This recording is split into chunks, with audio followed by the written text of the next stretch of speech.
swing and a drive. Right field and deep. Back goes Aquino. It's got a chance. Gone. Get out the tape measure. Long gone. Fly the W! Cubs fans, it's time to fly the W with Dustin Rhodes and Paul Crawley-Jean.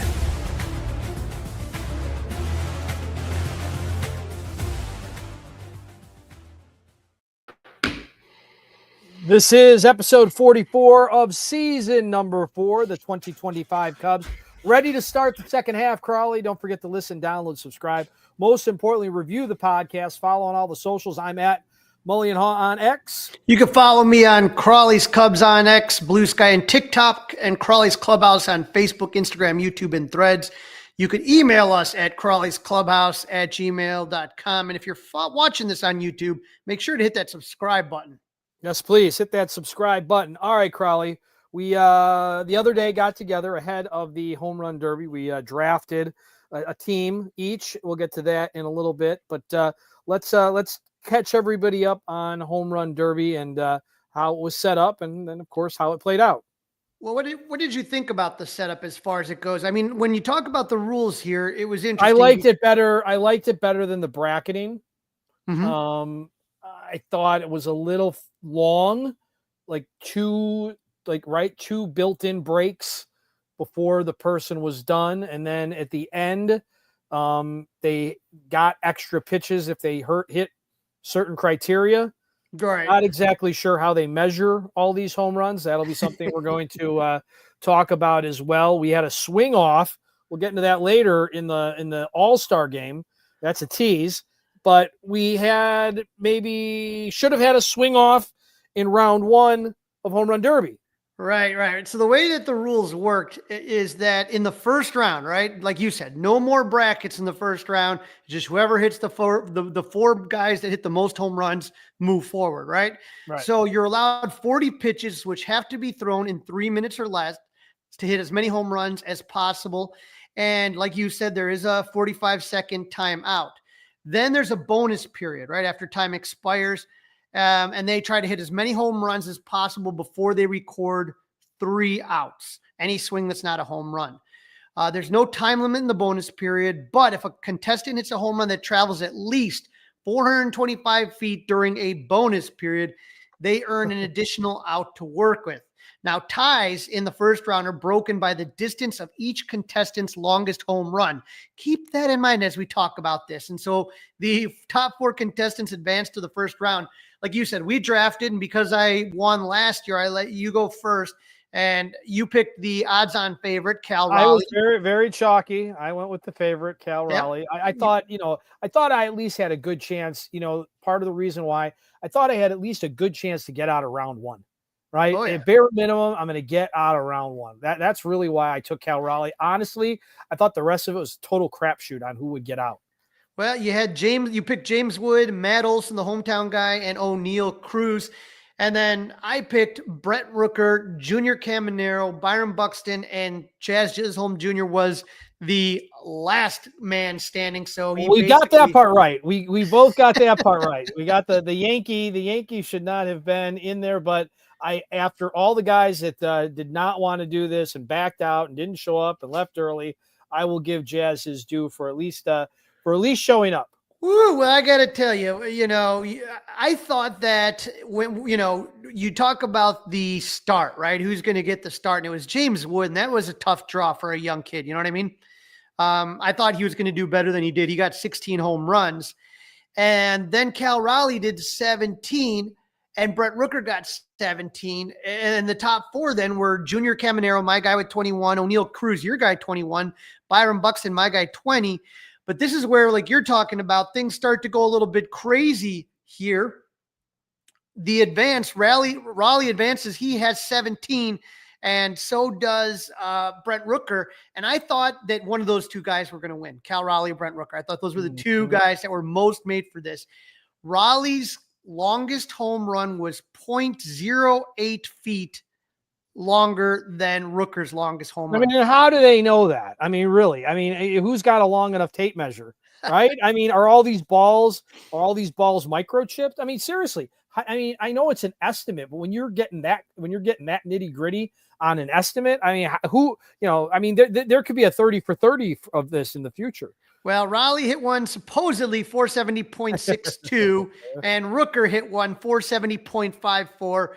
So my guy, Brent Rooker, is going to have to leave the tournament, but he did great, and he was going to come back later in the All-Star game for the swing off. And so when you looked at it, you got the semifinals. This is where you get back into the bracket. You get back into the bracket, and that's cool, right? So it's based on your previous performance in the first round, 1 versus 4, 2 versus 3. Lower seed will hit first. In this round, the time limit was shortened to 2 minutes, and the pitch limit shortened to 27. Ties were broken by a 67 tiebreaker with no bonus periods or timeouts. If a tie remains, the contestants would have a 3-swing swing-off until there was a winner, and they would meet in the final. And so you had your guys going against each other, O'Neill Cruz and Cal Raleigh, and I had my guys going against each other, Byron Buxton and Junior Caminero. O'Neill Cruz really, to me, put on a show. I mean, he was hitting bomb skis. I mean, they were gone. It was unbelievable.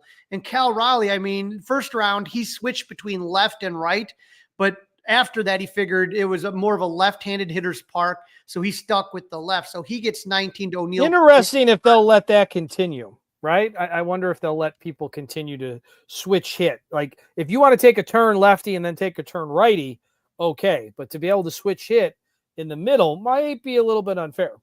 If you can do it, that's your right to do, right? Like, you have the ability to do it. Everyone can switch, switch hit if they want. And then he was using different bats too, right? He had a torpedo bat at the left and a regular bat at the right. I thought it was all good. Now, this is where things do get shady, though. Like O'Neill, Kyle Raleigh hit the 19, O'Neill Cruz got 13. But, Byron Buxton only hit 7, so Junior Caminero went second. He only did 8 and then put the bat down. So you would think that he would have a big advantage too, right? Yeah. That's an advantage, not having to wear yourself out. Yeah, you don't have to wear yourself out. You're done. You finish it. And in the finals, Cal Raleigh, the big dumper, wins it with 18. Junior Caminero, 15. I just think Junior Caminero ran out of gas, to be honest with you, even though he didn't have to do as much in the second round. Yeah, he's not built like some of the other guys in this contest. You just mentioned the big dumper, something that was discussed on the Score and the Mully and Haw show after. So this was Tuesday morning, was whether or not Pat McAfee went a little bit too far in his introduction of the big dumper. Yeah, we'll get to that. But I thought that the home run derby was a lot of fun, and it always is. It reminds me a lot, though, Dustin, of when you think about the NBA and what's the biggest thrill of the NBA. It's the dunk contest, right? It's supposed to be. Right, but nobody ever it enters. It might be the 3-point contest nowadays, but nobody ever enters the dunk contest anymore, and that's kind of like the home run derby. You know what I mean? It was fun. I enjoyed it. But, you got no. That's why I'm glad Cal Raleigh did it, because he's your leader, and then he ends up winning it. So, then it's also part of me is like, well, good for him that he won because he entered, right? Just for the fact that he entered and decided to, give us baseball fans a reason to cheer. Thank you for doing that. Appreciate it. But, we talked about this last time. If you had a choice and you could go only to either the home run derby or the all-star game, I said home run derby, you said all-star game.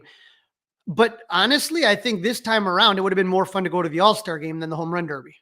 Probably, based on what we're going to talk about in a few minutes. Yeah, probably. Because it was a lot of fun. And I'll tell you, I made a list to me of the positive and negatives. I just wanted your thoughts on some of these here. Let's go positives first. Number 1, Dustin, how happy were you to see the return of the primary uniforms again? Loved it. Absolutely loved it. I knew exactly what PCA and Tucker should look like, and it didn't disappoint. Loved every second of that. That was a home run, pun intended. Home run in that regard. I thought that was good. Dustin, obviously, anyone that listens to this podcast who follows me on social media, especially at Crawley's Cubs on X, knows that I have been a huge proponent of the ABS system. And Dustin, for the first time, we got to see it in the All-Star game. So I have a 9-second clip. It didn't take long. 2 outs in the first inning. Tariq Skubal's on the mound against Manny Machado. 0-2 count. And the umpire, Dan Iasonia, calls a ball low, in which Cal Raleigh, who's mic'd up at the time, does the head tap. And this is what it looked like to the fans in the stadium and those of us on TV. You could see right here, boom, they show it on the Jumbotron. It turns around. It says it's a strike and call overturned. Count goes to 0-3, 10 seconds, Dustin. That's all it took. And you notice that he was giggling, right? Did you notice that? Skubal was giggling as he turned his back to the main camera and put his attention back on pitching. I'm glad. Listen, I was glad to see it. I no problem with it. I was glad to see it. It worked. It kind of, if anything, they didn't harp on it as much as I thought they might. It was there, was part of it. But yeah, that was good. All good. And now I have to ask you, this is one I had trouble. I wasn't sure about this one. I almost put it into the I don't know category, the unsure category, mic'd up. I thought that having the guys mic'd up, again, it doesn't count for anything. I thought it was interesting to hear the pitcher and catcher talking. They did that in the first inning. I think Clayton Kershaw was hilarious, and having John Smoltz call pitches.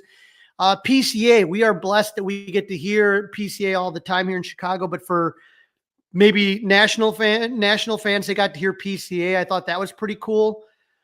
Jack Wilson and his son, Jack Wilson was an all-star before and his son was an all-star in this game. I thought that was cool. What did you think about having the players mic'd up during the game? I thought PCA was outrageously good.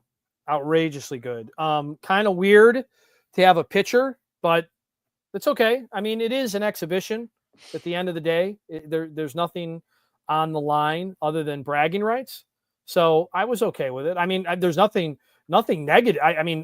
Nothing negative unless you wagered on it. I mean, if PCA and Kyle Tucker had gotten in a collision, I might have a different thought for you right now, but they didn't. So I don't. Well, let's talk about that here because, I thought another positive was the Cubs representatives.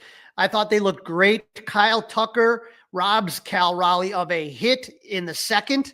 I thought that was phenomenal. Clayton Kershaw was jacked up. I think he actually swore and they had to bleep it out. And then he said, what a play.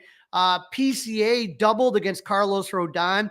And then what you're talking about, Tucker steals a fly ball from PCA. So here's a couple things. Number one, Tucker's playing in left field where he hadn't played in 4 years, right? And then you have PCA who is mic'd up and he has these guys talking to him in his ears. So they asked Tucker about this after the game.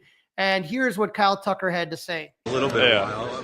Nice catch there. I mean, was it easy to remember what to do out there? I mean, it's a little weird. I mean, I haven't played there in 4 or 5 years. So, but I mean, with Clayton on the mound, I was like, it's probably the one ball I should catch today. So, it worked out. On that UPCF, we know he was mic'd up there and getting guys over. Yeah, that was the thing. I mean, I knew he was mic'd up that inning, and he had him in both of his ears, and I was running and go catch the ball. I was calling for it, and I just was hoping he could hear me with whoever he was talking to. So, I mean, it worked out. Luckily, he's a good outfielder, and he peeks and checks the other guy, so it worked out. Got that out.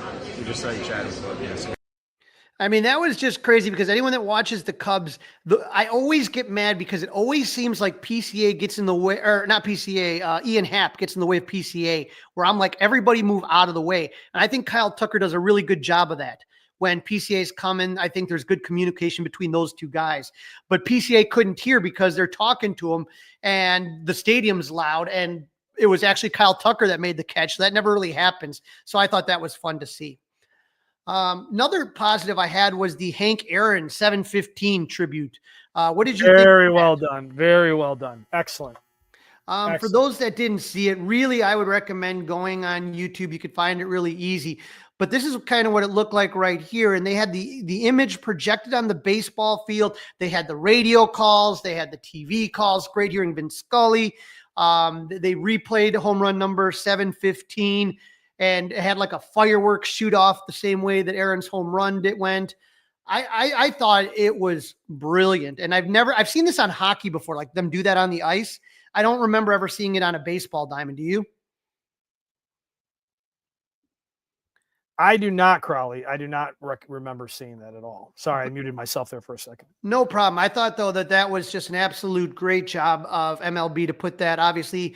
And they had some, Hank Aaron talking at the end that he wants to be remembered as just a great human being, not just a ball player. And everyone that knows Hank Aaron knows that he was just one of the great ambassadors of the game. So it was a fitting tribute in Atlanta. Yeah, really, really great. It was really well done, I thought. I love the stand up for cancer. I always think that's always very, very cool. Obviously, we all know somebody that's been touched by that horrible disease. I think MLB does a great job with that.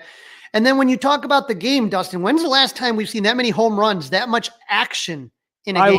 I loved it. We don't usually see that. I mean, it took a little bit to get to the action, right? What was 2-0 until the 6th. Is that right? And they got the 2 runs. They got 2 runs in the top of the first, and then we had a little bit of a slowdown period, and then boom, boom, boom. So yeah, I mean, listen, I that's my kind of game, especially in an exhibition. I don't want to see the pitchers being able to just get everybody to strike out or dribble a grounder. That doesn't do. You want people on the base paths. You want action. People didn't come just to watch these pitchers strike guys out. That's not fun. Right. I thought there was great defensive plays. I thought that there was some great pitching. And then when you talk about the offense, bottom first, Tariq Skubal lets the first 2 on. Kettle Marte doubles 2-0. Bottom of the 6th, then, like you talked about that stretch, Fernando Tatis and Brandon Donovan reach. And then the polar bear, Pete Alonso homers, make it 5-0. And then Corbin Carroll, he hits a solo shot to make it 6-0. You and I being NL guys, we're all excited. Okay, great. The NL is going to finally win, and then top of the 7th, first 2 reach. My guy, Brent Rooker, homers to make it 6-3. They would score 1 more that inning on a Bobby Witt ground out to make it 6-4. Top of the 9th, 1 out, right? Byron Buxton and Bobby Witt back-to-back doubles to make it 6-5. And then with 2 outs and the AL down by 1, Stephen Kwan singles. He's such a good player. Gets the bat on the ball. Just really good. He steals second, but he is stranded there. Dustin, no team had previously erased a 6-run deficit during an all-star game. So what do they do now? Remember the catastrophe when they ran out of pitchers and it ended up a tie? Well, they came up with this idea of the swing off. 3 hitters from each league, 3 swings each. The league with the most total home runs win. So if you swing, that's 1. You only get 3 swings. Doesn't matter how many home runs you hit, right? And so the managers come out and you're sitting there, and so the AL starts first, and you see Brent Rooker, my guy, 2 out of his 3 swings are home runs. So the AL's up 2-0. Kyle Stowers of the Marlins hits 1 to make it 2-1. Then Randy Arozarena comes in to make it 3-1. And then Dustin, our old buddy, Kyle Schwarber comes in and puts on a clinic. 3 home runs. Look at the catcher here. Look at how amazing. That is just a legendary picture right there. Unreal. From one knee. Put that back up, Crowley. You want it back up on one knee for Kyle Schwarber. You gotta let it up there so people can actually see it for a second. Look at that. Look at the catcher. The catcher's got the touchdown basically, right? It was on. And then I don't know if you have a picture of it, but all the guys coming out of the dugout, standing outside the dugout as this is all happening. Those that decided to stick around for the entire contest, sure, that's something else we're going to talk about a little bit later. Well, and so now this gives it up to Jonathan Aranda. They are now down. They need a home run to keep this going, to tie it up, and he does not get a home run. Technically, the result goes as a 7-6 All-Star Game win for the NL. Its 2nd victory in 3 years, following 9 straight wins for the AL. And so the AL still leads 48-45 and 2 ties all time. But just a great game. I was curious about that. So it goes down in the books as 7-6, not a 6-6 tie and then some sort of an asterisk. Nope, goes down as a 7-6 win. I wonder if 30 years from now, depending on how many times this happens, if people will even remember it because of that. And then here's the other question, and I think I heard them say this on the TV broadcast. How do you score that? Yeah. Because if you look at the box score, okay, and then you look at who won the MVP, And you're like, well, wait a minute. Kyle Schwarber didn't have a hit in the game. How was he the MVP? Right? I mean, so it's very interesting. I don't know if you heard this. I swear the broadcaster said the MVP can't come from the swing off.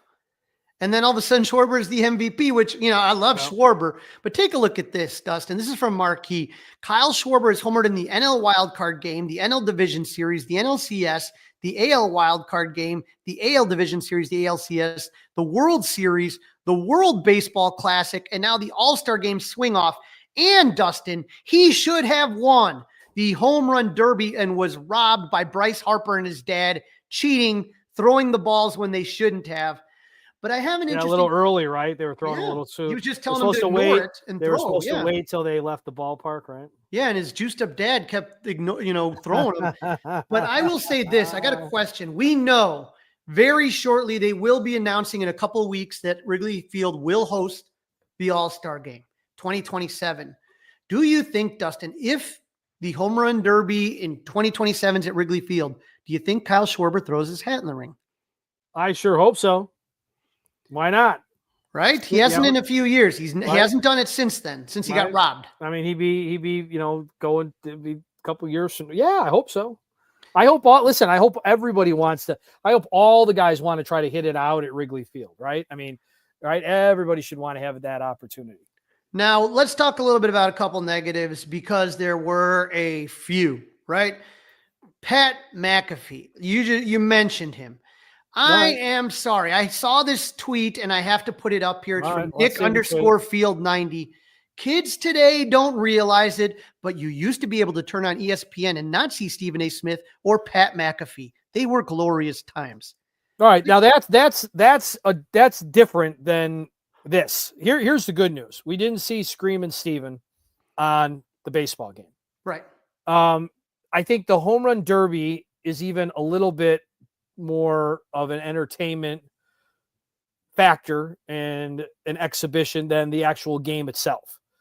There are different eyes. So if you're running a network and you're paying him a lot of money and you're paying a lot of money for the rights to college football, it's not a bad idea that somebody might like him. You're also, it made me laugh.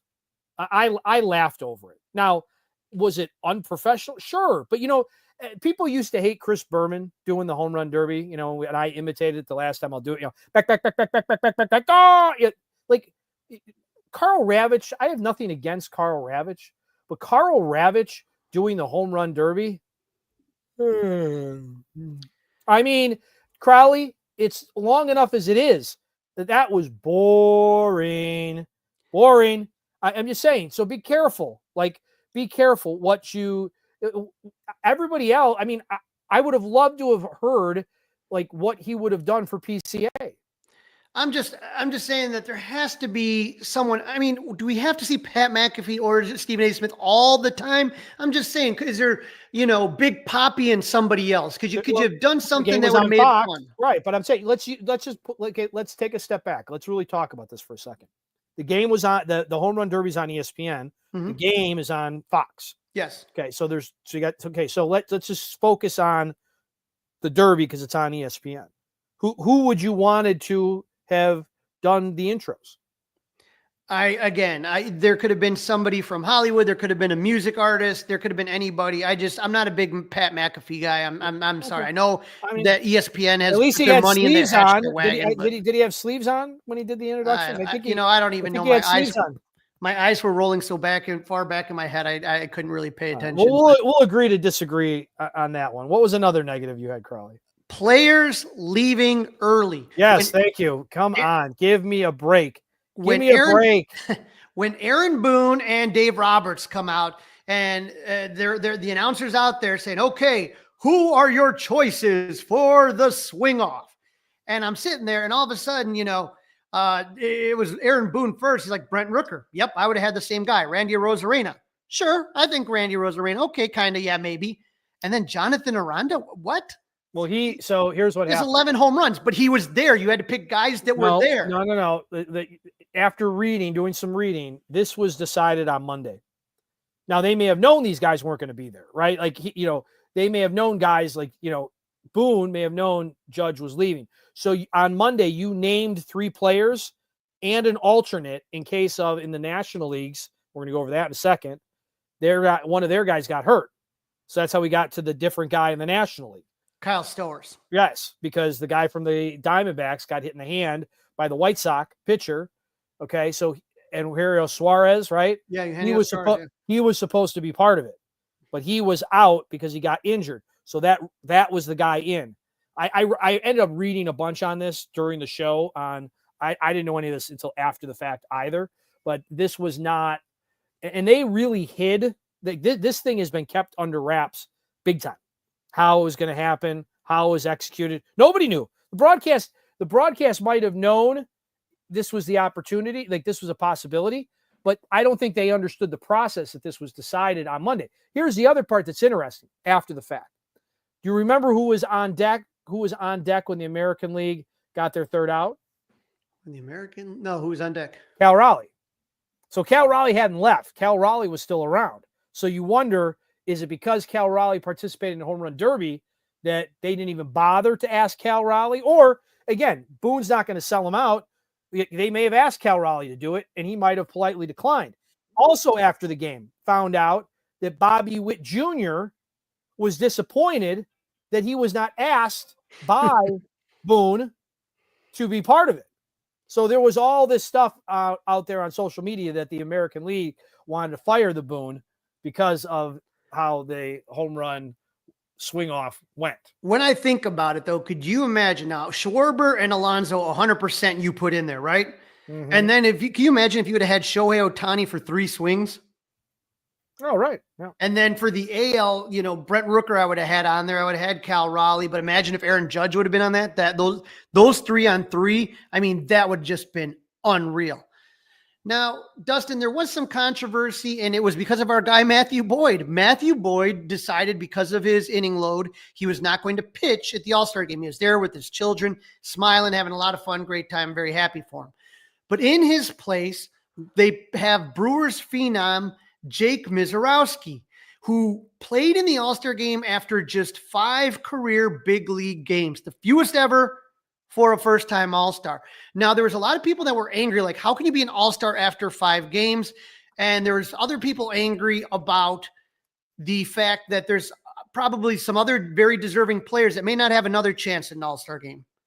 And so, for me, I was kind of torn because I saw both sides of the argument. The All-Star game is a showcase for the best of the best. And you cannot tell me that Jake Mizorowski right now is not must-see TV if you're a baseball fan. Yeah, I had no problem being there, especially after the fact, Crowley, that so many people bailed on the game, right? And then on top of it, he's nailing the gun, nine times over 100 miles an hour, right? 9 times. There's nothing wrong. There's nothing wrong with that. There's absolutely nothing wrong with that at all, especially when you find out how many people said thanks, but no thanks. Yeah. He was unbelievable. It wasn't like the first guy, left and they went right to him. There were other people asked. And again, it's like the NCAA tournament, Crowley. Once you get past the 68th team, right? The 69th through 76th team feel that they had as good of a reason to be in the tournament. So, when you get 15 pitchers say no thanks, the 16th, 17th, 18th, 19th, and 20th pitchers, okay, all think that they deserve it ahead of the guy in front of them. And that's just called, competition. Yeah. And for me, like I said, you want eyes and people, like if you've never seen a baseball game, or if you're not a big baseball fan and you see this giant kid throwing 102 miles an hour, it was electric. And so all in all, Dustin, I thought the All-Star week was phenomenal. The Cubs were well represented. The home run derby was fun. The All-Star game was great. The tributes were great. I'd give it a solid B+. Really hard to give it anything an A these days. If people are interested, and Crowley, you talked about the Hank Aaron, and then we talked about the mic'd up stuff. We had a really great guest on today on the Mully and Haw Show. So you could go to the Odyssey app, do a little rewind, look it up. But Pete Macheska is retiring from baseball at Fox. He has done 20 consecutive All-Star games. He's going to be doing his 22nd consecutive World Series coming up on Fox. And after the World Series, he's taking a step back. He'll continue to do football on Fox, but he's going to hang up the headphones, if you will, directing baseball games. But some really cool inside stuff and how things come together, some great stories. So do yourself a favor, go to Odyssey, go to 670 The Score, check out an interview from Thursday, 8:25 with Pete Macheska from MLB on Fox. You're listening to the Fly the W podcast, season number 4, episode number 44. The 2025 Cubs are ready to start the second half. Crowley, don't forget to listen, download, review, subscribe. We'd love you to subscribe to the Fly the W podcast. Leave us a 5-star review. You could also email us, Crowley's Clubhouse, gmail.com. And don't forget, you can watch us, as some of you are right now, on our Crowley's Clubhouse YouTube page. All right, Crowley, the second half, or the schedule after the break, is about to start on Friday over at the Federal Landmark. The Cubs are going to host the Red Sox. There are 66 games, Crowley, as we run to Craig Tober. So how do the standings look heading into 66 games to go? Well, right now the Cubs are in first place, 57-39. They're 6-4 in their last 10. They're on a 2-game winning streak, but the Brewers on their heels, 56-40. They're 1 game back. Dustin, they were on a 7-game winning streak when they had to end it. So when you take a look, there's a clear 1 and 2 in here, but you're seeing the Cardinals falling back. You're seeing the Reds 6.5 for the Cardinals back, the Reds 7.5. We won't even go with the Pirates. But I think this is really a 2-horse race between the Cubs and the Brewers. We talked about Mizikowski earlier. They also, the Brewers just got Brandon Woodruff back. I think that's a big deal. But Dustin, when you take a look at the Cubs, it's almost like a free agent signing, right? Yeah, because you haven't had the guy, so it's you're adding somebody, and you're 1 game back.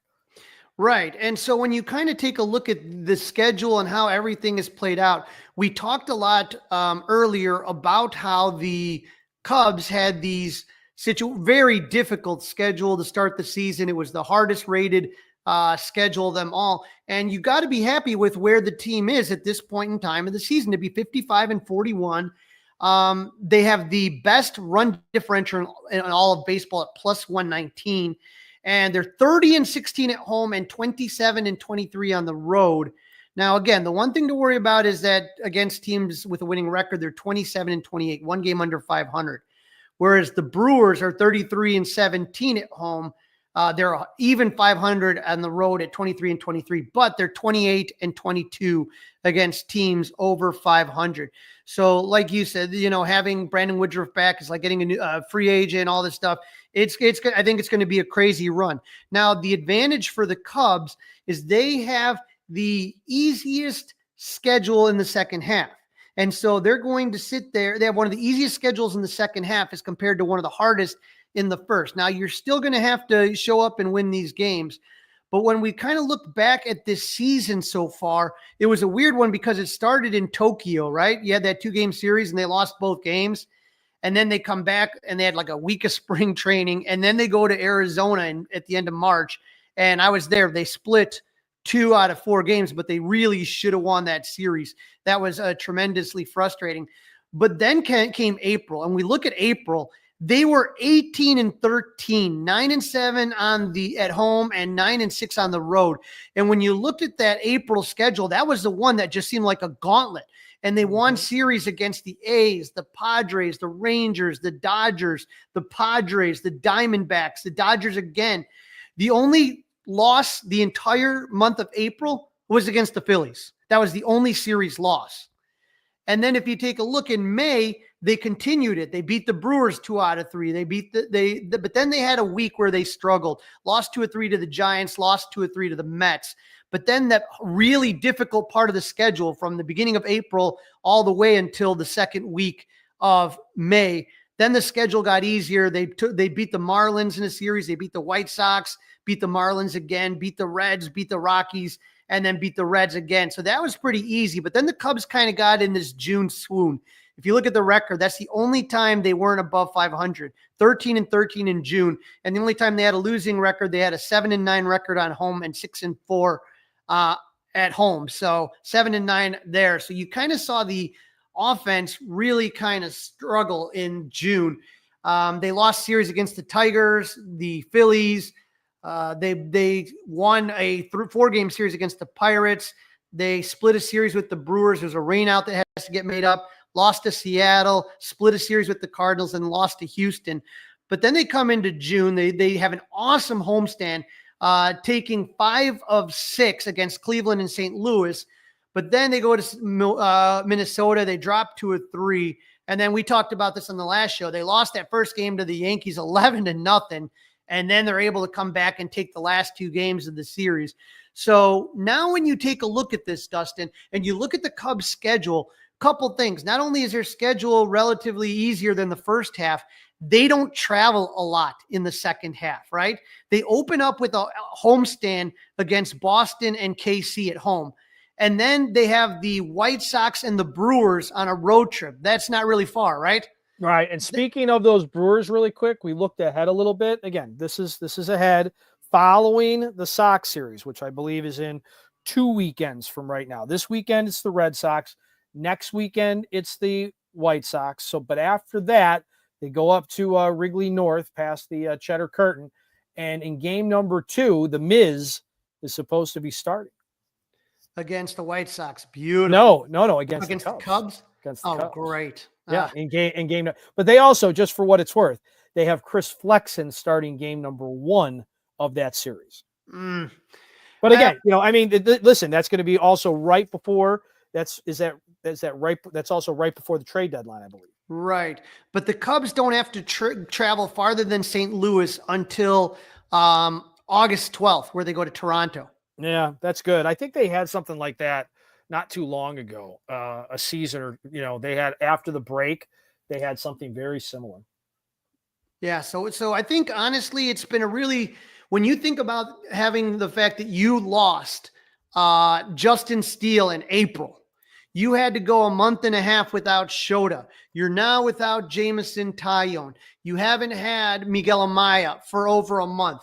I mean, these are things that when you look at what this team's done, it has been really impressive. And you just look at how the players have responded. To me, I feel like it's kind of that next man up mentality where you sat there and you say to yourself, all right, these are guys that, as far as the Cubs are concerned, they're just everybody's just kind of doing a great job as far as making sure that it's just not on one person, And when you think about it, I feel like, when you see some of the guys, how about this? Home run leaders in the first half. You got, as far as the home run leaders for this team, you have a tie with PCA and Seiya Suzuki at 25. If you would have told me Kyle Tucker wasn't leading this team in home runs, I would have been shocked. Yeah. And so you got that. I think that it's just been a really impressive go. And so, Dustin, I have the Fly the W awards for the first half, and I've nominated 3 people, and I want to know who you would choose, and I'll tell you who I choose afterwards. For the MVP, and my theory is an MVP should be a position player and a Cy Young should be a pitcher. So not a pitcher, but an MVP. I have 3 names: Kyle Tucker, Seiya Suzuki, and PCA. Out of those 3, who do you have as your MVP? I've got to say PCA. I must. You got to say PCA. I would have. So I was really flipping between PCA and Seiya Suzuki, but because of the defense, I'm going to give it to PCA. See, my second choice would have been Tucker because of the way he stretches out the lineup. Without Tucker, I don't know that PCA or Suzuki are doing what they're doing. Okay, if that makes sense. But yeah, I think. For me to see Seiya and what he's doing this year, I just maybe it's just that fact I'm still bitter about the non-selection to the All-Star game. But I think that I will say this. My prediction is Kyle Tucker has been awesome this season. Let me just preface it by saying that. I want people to not get the wrong idea. He's slashing 280, 384, 499, 17 home runs. He's got 22 stolen bases. He's everything you could want in a player. But I think he takes it up a notch in the second half. I think the first half, you're in a new town, you're finding out where you live, you're getting your family over here, you're trying to get settled, you're trying to find out where the, clubhouse is and all the ins and outs of a new, he was with Houston his entire career. Mm-hmm. And this is a change. I think the second half, as good as Kyle Tucker is going to be, and we're saying maybe he's the MVP of the Cubs, I think at the end of it all, Kyle Tucker is either going to finish first or second in MVP voting in the NL. Wow. Okay. That's a prediction, Crowley. I like it. That is my prediction. I'm now, all for predictions. Going out on a limb a little bit. Cy Young, I don't think there's any question there because of all the injuries. I think there's one clear choice, right? Matthew Boyd. Got to be Matthew Boyd. I mean, he has just been, when I don't care about all the quality starts. When the Cubs signed him, I just said to myself, all right, well, what's the worst that could happen? But, when you see what he's done, I don't know where they'd be without him. I really don't. At 10-3, 2.34 ERA, the guy has just been the absolute stopper when there's been losing streaks. Quality starts, he's had them as well. It really is phenomenal. We do have somebody, Eric Ebersol, right here is saying PCA as his vote for the MVP, but I think he's right. You could make an argument for any of the three that we had up there. That's what makes these tough here. If we go for reliever of the year, I was thinking about this and had a very hard time. Brad Keller, Drew Pomeranz, or Daniel Palencia. You want me to go first? Yeah, go ahead. I think this is a slam dunk. It's Daniel Palencia, because he would be sorely missed at the back of that bullpen right now. Sorely. He's 1.57 ERA. He's 12 out of 13 in save opportunities. I mean, his whip hits 100. Hits 100 on the gun. Yeah, Drew Pomeranz, though. I mean, when you take a look at solid. Listen, he's been solid, but I don't think you'd be like, "Oh God, where's Drew?" He probably we wouldn't say that, right? We wouldn't say that. I would argue Brad Keller just had the bad inning in New York, right? Where was that at? Yeah, right. He's had a couple. He's had a couple hiccups against the Yankees. I know for the Cardinals he had one as well. I would just say though, Drew Pomeranz would be a very close number 2 for me. I really feel like he's like the fireman putting out the fires. I think he's probably the most trusted out of that bullpen. If you're asking Craig Counsell, who do you trust the most? I would say it'd have to be Drew Pomeranz, but Daniel Palencia is that electric type closer stuff. And here's another prediction. I think a lot of people wrote off Porter Hodge. I think they rushed him back early from injury. Porter Hodge was looking just like Daniel Palencia. If you can have both of those guys doing what they're capable of doing at the same time, you're making the game a whole lot shorter, and that would be great. Mm-hmm. No doubt about that, buddy. Now, this is going to be a tough one here. Best off-season acquisition, Kyle Tucker, Matthew Boyd, or Carson Kelly? You say it's hard, but it's not. This one I'm going to give Kyle Tucker because I think he just stretches out and makes that whole lineup better. Without him, even if Bellinger was in his place, I don't know that Suzuki and PCA be having the years they had with Bellinger in Tucker's spot. I agree with you on that one, no doubt. But Carson, Boyd's been special. Carson Kelly's been very good. I mean, these are good problems to have. Yeah. How about the biggest first half disappointment? Ian Happ, Ryan Presley, or the third base position? I'm going to say Ryan Presley. Ryan Presley. I kind of saw it coming a little bit. Anytime you have to convince a guy to come play for the Cubs, to play at Wrigley Field, to play in front of the best fans in baseball, maybe in all of sports, because he is so homegrown and homebound with the Astros. I think that's always a thing. And he's made a nice turn, kind of on the right path, but he's in a very soft role, right? He's not necessarily called upon to get the high intensity out, the high pressure situations. He's kind of in a low key, eat them up kind of situation right now. So to me, it would be Ryan Presley. This is nothing new for Ian Happ, right? Ian Happ goes in kind of bunches, much like the shortstop, Dansby Swanson. I think here's another question. Like, is Ian Happ going to ever lead off again? Or only when he's only as a left-hander, not as a right-hander. I see. For me, Ian Happ is the most disappointing. Okay. Ryan Presley, I was kind of like, not for your reasons, but more like I was just concerned about the drop in strikeouts and all these other things. When you start to not have the swing and miss stuff, and again, we dealt with this with Hector Neris in 24, right? Mhm. And then we had another guy come from Houston, and I don't know I don't know anyone that was really like, woo, we got Ryan Presley. But Ian Happ, he's slashing 228, 326. He does have 12 home runs, but he hit like 10 of them in a month. He just had a really good month. He only has 4 stolen bases, Dustin, as your leadoff hitter. Yep. Think about that. Probably not good enough. Maybe Crawley, maybe he should talk less and play baseball more. Yeah, I have no idea. I would just say I'm disappointed at how it's kind of turned out for him. I hope he picks it up. Sometimes he has good second halves, but and then, boy, that third base. I just think it was such a mistake. I keep thinking, what if this team? We only had Matt Shaw as an option. I think that was, once they decided that when he went to Japan, you knew that was it. But Dustin, you had a chance to get Alex Bregman. And if you had Alex Bregman, imagine where this team would be. Gold Glove third baseman, close to 20 home runs. Think about how many more wins this team would be on. I am very curious, Crawley, to see Alex Bregman come into town this weekend. I know that's coming up in our preview, but you brought the name up, and I am very curious, based on what we're talking about right now, to see how he responds at Wrigley. Now, Dustin, we do have a couple guys on the injury report. Miguel Amaya is going to start a rehab in the minor leagues. So he'll need at least a week's worth of games coming off the IL. Jameson Taillon doing some activity, playing catch. That's fine. He has not started running.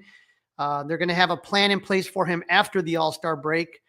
Porter Hodge, we talked about him struggling a little bit. He went on the IL July 9th. He's expected back late July, early August. I don't think they're going to rush him, so let's hope he does well. And then Javier Assad, he supposedly threw live BP. I haven't heard anything about that yet. Hopefully he does well. But like I said, I would honestly say that all in all, to me, this has been a fun first half, and I'm really looking forward to the second half, and hopefully, Craig Tober and all the fun things that come with it, because we've waited a long time for this, and I think we deserve it. I couldn't agree more, Crawley. It's a great point that you say there. This is the Fly the W podcast, season 4, episode 44, the 25 Cubs ready to start that post All-Star break schedule. You're listening to it, and don't forget to listen more, download, review, subscribe, 5-star review. We'll take it. Email us, Crawley's Clubhouse, gmail.com. Don't forget you can watch us, as some of you are right now, at Crawley's Clubhouse on the YouTube page. Yeah, we got what a way to start the second half, right? Cubs versus Red Sox, 2 of the most storied franchises in baseball. The Red Sox in 2024 finished with a record of 81-81. They really had a bad second half. 3rd in the AL East. They missed the postseason for the 3rd straight season. But the Red Sox did take 2 or 3 from the Cubs last year in late April. Mm-hmm. Cubs took the first game of the series 7-1 before getting crushed in the second game 17-0. The Red Sox won the rubber game 5-4 on a walk-off single by Tyler O'Neill. So the question, Dustin, how are the Red Sox going to make changes to improve this year? Oh, they made some big ones. They got some pretty good names here. Alex Bregman playing third base. We talked about him in the last segment. How about Garrett Crochet? Picking him up. Aroldis Chapman, former Cub. He was also in the All-Star game. Still doing it after all these years. Walker Buehler. A lot of good picks there. They did say goodbye to starting pitcher Nick Pivetta and relief pitchers Kenley Jansen and Chris Martin. But I think that they're a much improved team. But Dustin, this year they've had a lot of highs and lows. Yeah, but they're on a high right now, Crawley. They're coming in smoking hot, but we did have the break. Yeah, they started the season with a winning record, going 17-15 in March, April. But then in May, they went 11-17. In June, they were 14-12, but it was on June 15th when the season took a turn. Rafael Devers, who was the face of the franchise, was unhappy. The team did not talk to him about Alex Bregman. He was promised when Rafael Devers signed his contract, he would be the third baseman moving forward. His metrics at third weren't great, slightly below average at third. And when they got Bregman, they wanted to move Devers to DH, and he didn't want to do that. He finally agreed to it. And after a slow start, he really came around and was hitting the heck out of the ball, doing really well. But then another issue came out. First baseman Tristan Casas ruptured his patellar tendon, and Devers was asked to play first, and he refused. And so finally, I think that former Cub front office guy, current president of baseball operations in Boston, Craig Breslow, said enough, and they traded him. They traded him to the Giants, and since then, the Boston Red Sox have been going on a tear. Since June 15th, since the Devers trade, they are 16-9 with a plus 39 run differential. They have the third best record in baseball behind Milwaukee and the Blue Jays. And they've just been doing better without Devers, the third most runs in the major league since his departure. So they finished the first half, like you said, on a high as you can get, 10-game winning streak. They are third in the AL East, 3 games behind the surging Blue Jays, 1 game behind the Yankees. The Red Sox are 32-20 at home, but Dustin, they are 21-25 on the road. They're 27-23 against teams above 500. The Red Sox have been dealing with a lot of injuries on their pitching staff. Tanner Houck, Hunter Dobbins, Cutter Crawford, Patrick Sandoval, all from the rotation, are all on the IL. Relievers, Liam Hendricks, Justin Slayton, Luis Guerrero, Nick Burdi are on the IL. Their position players are healthy, other than Tristan Casas, who we mentioned earlier, out for the year. But who would have thought that getting rid of an offensive talent like Rafael Devers would have just turned the fortunes of this team around? Yeah, it's pretty amazing. And again, like you said, Crowley, they come in red hot. I thought when the Devers thing happened, they were kind of off the rails, but they have rebounded quite nicely. All right, is it time, Crowley? Are we going to look at the tail of the tape as these 2 heavyweights get ready to go out of it? Yes, sir. And this is an interesting one here. How about this, Dustin? As far as batting average, 3 teams are tied for the best batting average in baseball at 258, and 4 teams are tied with second with 256 average. Among them, the Dodgers, the Yankees, the Red Sox, and the Cubs. So the Red Sox and the Yankees are tied in batting average at 256. In slug is a big difference. The Cubs have a 455 slug. That's second in baseball, compared to Boston, that's 433, 15th in baseball. Runners in scoring position, another big difference. The Cubs are 278, which is 4th in baseball, versus the Red Sox 254, which is 14th. So you see offensively, the Cubs have the advantage. Mm-hmm. Now, as far as starting pitching is concerned, again, they're almost equal. The Red Sox are 403, which is 16th in baseball. They have the edge over the Cubs, 406, which is 17th in baseball. Reliever whip, they're only 0.01 apart. Cubs 126, which is 9th, and the Red Sox 1.27, which is 10th in reliever whip. But the Cubs are a better fielder team, 48 defensive run saves, which is 3rd in baseball, versus 25 for the Red Sox, which is 11th. That could be a big difference in the series. I mean, this is a tight one, so that could be a big difference. All right, game number 1, Friday afternoon, Federal Landmark, 121st pitch, about 12:40 pregame, 120 on the score. Colin Ray, Lucas Giolito. Yeah, Dustin, I got to tell you, I'm worried. And part of the reason I'm worried is that the Cubs pitching staff has a lot of question marks, right? You lost Shohei for a month and a half. You lost Justin Steele for the year. You've lost Jamison Tyone for at least a month. And then we don't know who's starting the 3rd game of the series. It's still TBD, right? TBD. That's not a tease. That's telling you. Right. And the problem that you have here is that you have Matthew Boyd has thrown more innings in the first half than he has since 2019. You have 2 young guys in Cade Horton and Ben Brown, who have never thrown a full season of major league pitches. Mm-hmm. You have Colin Ray, who's more of a swing type of guy. So you have a lot of guys that, just you're worried about how much their arms can withhold here. So right now we know that Colin Ray is getting the start. He's 7-3 with a 3.91 ERA in 19 games, 15 of those starts, 65 strikeouts and 92 innings pitches. After one of his worst outings of the year against the Mariners on June 27th, Ray had 3 strong starts before the break. Gave up 2 runs in 5 innings against the Astros on June 28th. On the 4th of July, he gave up only 1 run in 6 2/3 against the Cardinals.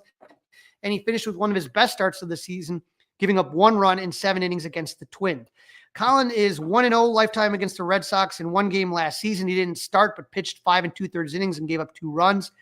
Nobody on the Red Sox has more than 4 at-bats against Colin, but Trevor Story was 2 for 3 with a home run and 3 RBIs against him. So look out for Trevor Story against Colin Ray. Yeah, that's a good pickup. And I mean, Colin Ray has been really solid, right? He's been really solid and done a great job. Let's hope that is something that can carry over. How about Lucas Giolito? What are we looking at there? 31-year-old righty, former Southsider, 6-1 with a 3.36 ERA and 13 starts for the Red Sox. He's had a great season for the Red Sox, but occasionally he has a hiccup. There's been 3 games where he's given up 6 or more runs, but lately he's been on a tear. Since giving up 7 runs to the Angels on June 4th, he's pitched 6 quality starts in a row. On June 28th against the Blue Jays, he pitched 7 innings and gave up 1 unearned run. On the 4th of July, he gave up 1 run to the Nationals in 7 2/3 innings. And his last start against the Rockies, he pitched 6 scoreless innings. Wow. Now, Giolito is 2-3 lifetime against the Cubs with a whopping 7.86 ERA in 5 games started. He also has a 6.89 ERA at Wrigley Field, but not a lot of Cubs have seen Giolito. Tucker has the most. He's 5 for 18 against him. That's pretty good. Yep. Giolito features a 3-pitch mix. Primarily a fastball, and then he's got a changeup and slider, but Giolito has really been tearing it up lately. All right, game number 2, a early evening national broadcast, so the score will be your only local. Shota Imanaga against Brian Bello. Yeah, I'm going to be at this game. Shota Imanaga. Me too. Are you really? I'm going to be in the booth again, Crowley. I'm doing the pre and post again. All right, I'll make my way up to the booth to say hello. All It's Shota is 6-3 with a 2.65 ERA in 12 games started with 48 strikeouts and 68 innings pitched. After spending over a month and a half on the IL, Shota's picked up where he left off.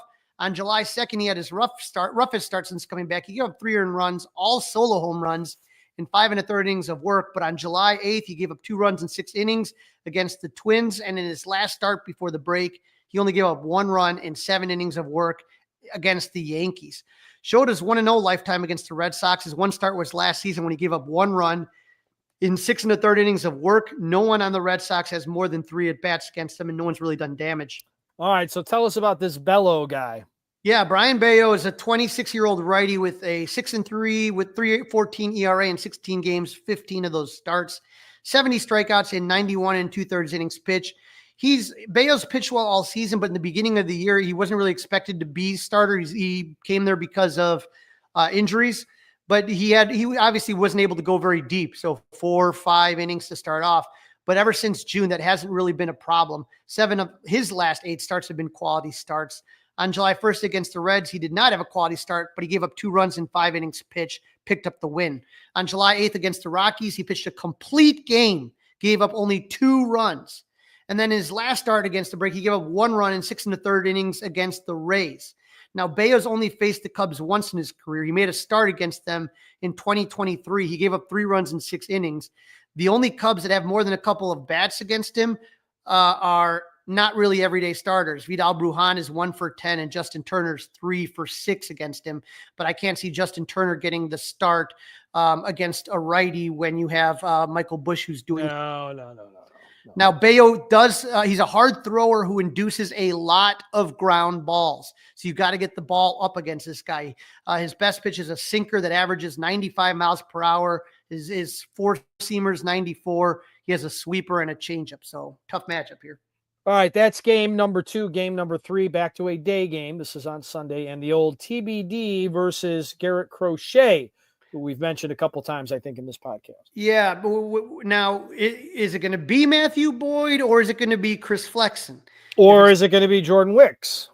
I don't.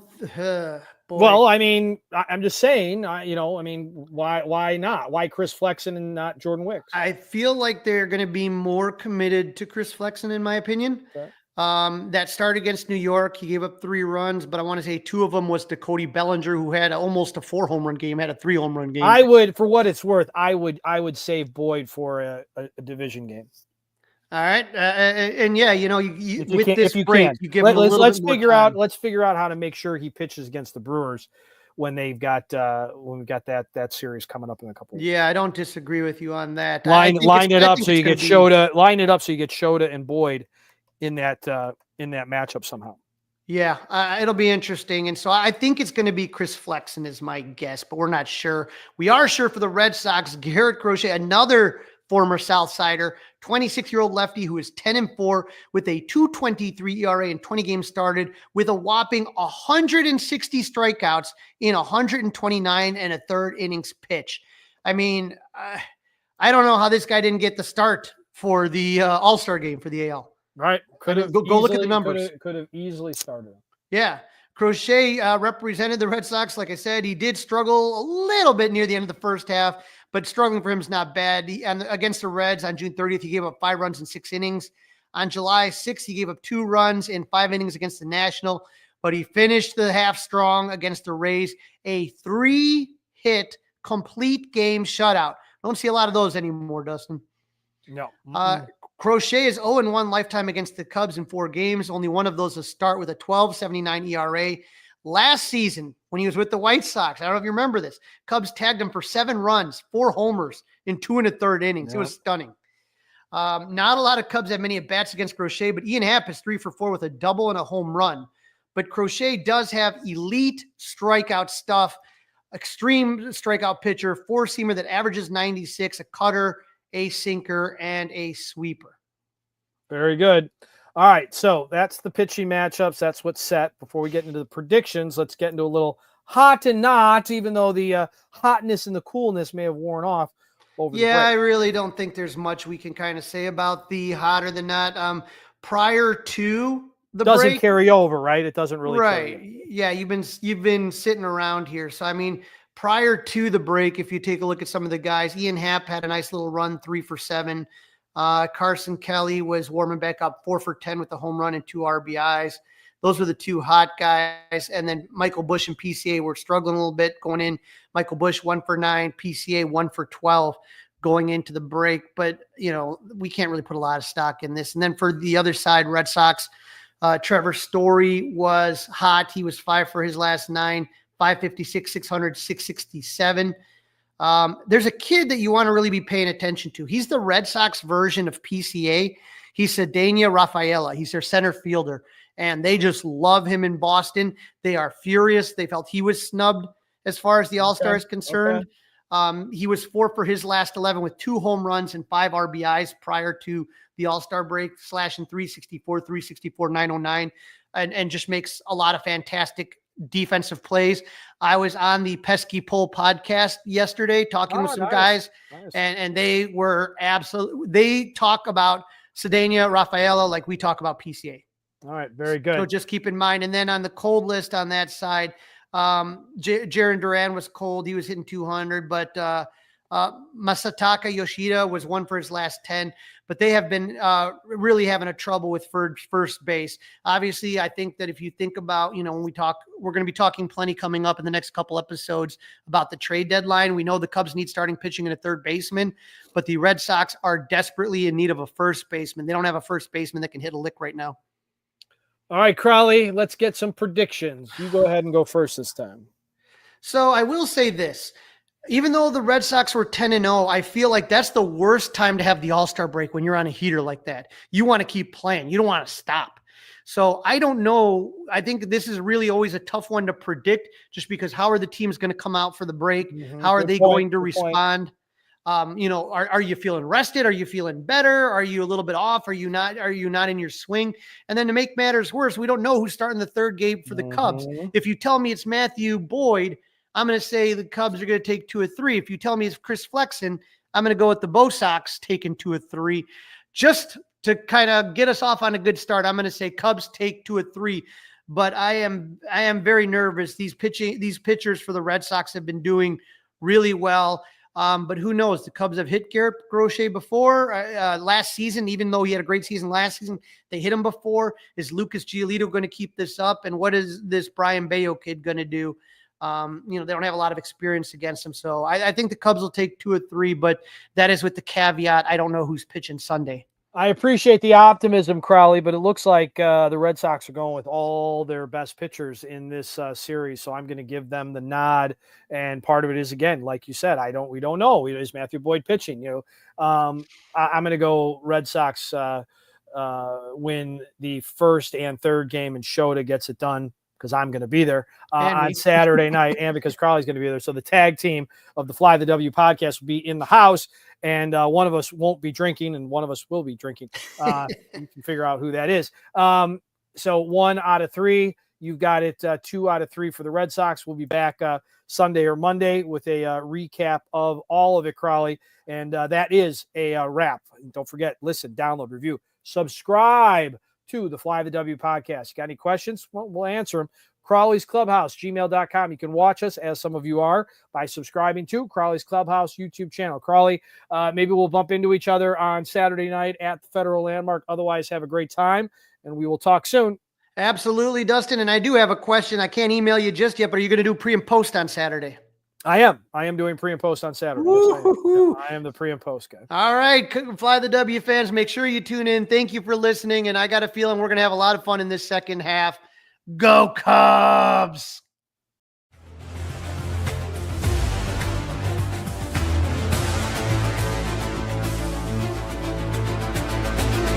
It's all over.